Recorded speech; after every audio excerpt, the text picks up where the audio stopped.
in history, all 4 belts in the cruiserweight division will belong proudly around the waist of one man. To be honest with you, it's not that sore, it's just, but I can feel it. It's throbbing. Yeah, it's the same size as my face. They Yeah. oh man. When did it happen? I think it was round 8, maybe 8, or maybe round 5, but I think round 8 it was. I think it was round 8. It seems like Valdez's jaw's broken. It's not confirmed yet, but he went to the hospital. Yeah. Manny Robles, pretty sure his jaw's broken. Did you know that at any point he was having problems with his jaw? I didn't know that he was having problems with his jaw, but I knew I knew he had a problem because there was a lot of blood coming out of his mouth after the 5th round when I caught him with a good shot. I rocked him a bit, and after that he started to. I think that's when when did he say his jaw went?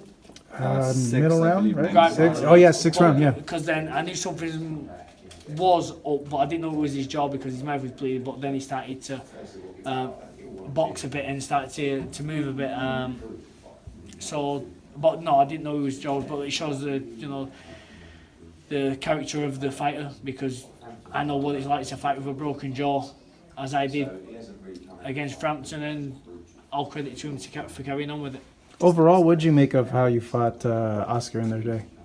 I thought it was a good fight. I thought early on we went toe to toe, then he started to box and I gave him a bit too much room, and then towards the end again we started going at it again, and I think it was an exciting fight for the fans, and I enjoyed it, but like I said, I thought it was a bit closer than the scorecards, but I think the right man won.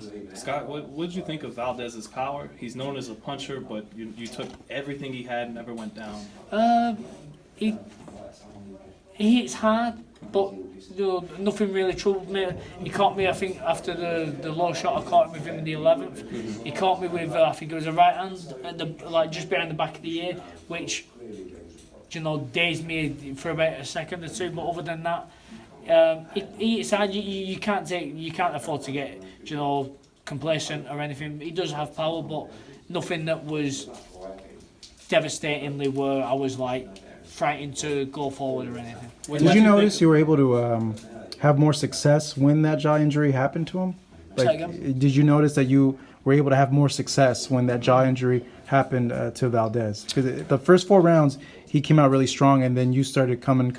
Yeah, to be honest with you, I thought when he came out the first 4 rounds, I knew he was going to come out fast, so I wasn't going to start trading with him early on, because that's what he wanted to come out. That's what he wanted to do.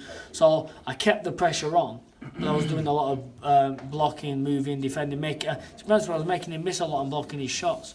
But then after that, towards he started to I knew after studying and watching when he tries going for a walk, that's when I know he wants to get a breather, and probably from the 3rd round on, that's when he started to look to try and, after he throw the big shots, try to back off for a bit of a breather, then to come again. But the plan was obviously to keep on him, so when he went to get a breather he wasn't getting one.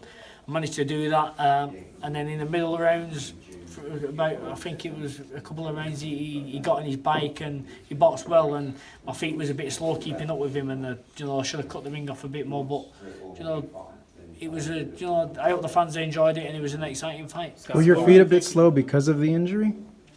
Would you attribute it to that? No, I don't think so.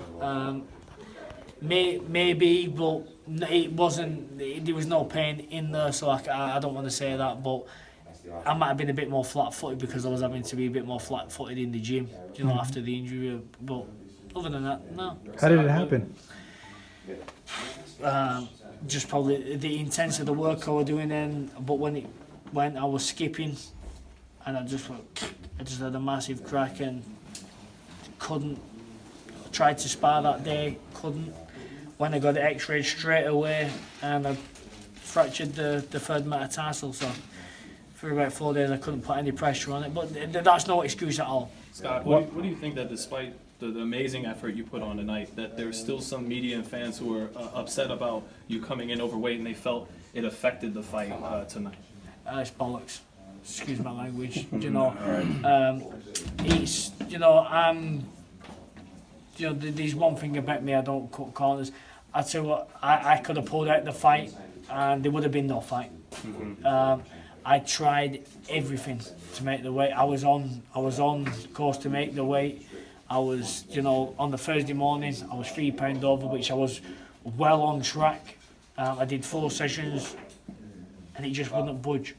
But like I say, I apologise for coming in. That's no excuse. I apologise for coming in overweight. I take full responsibility.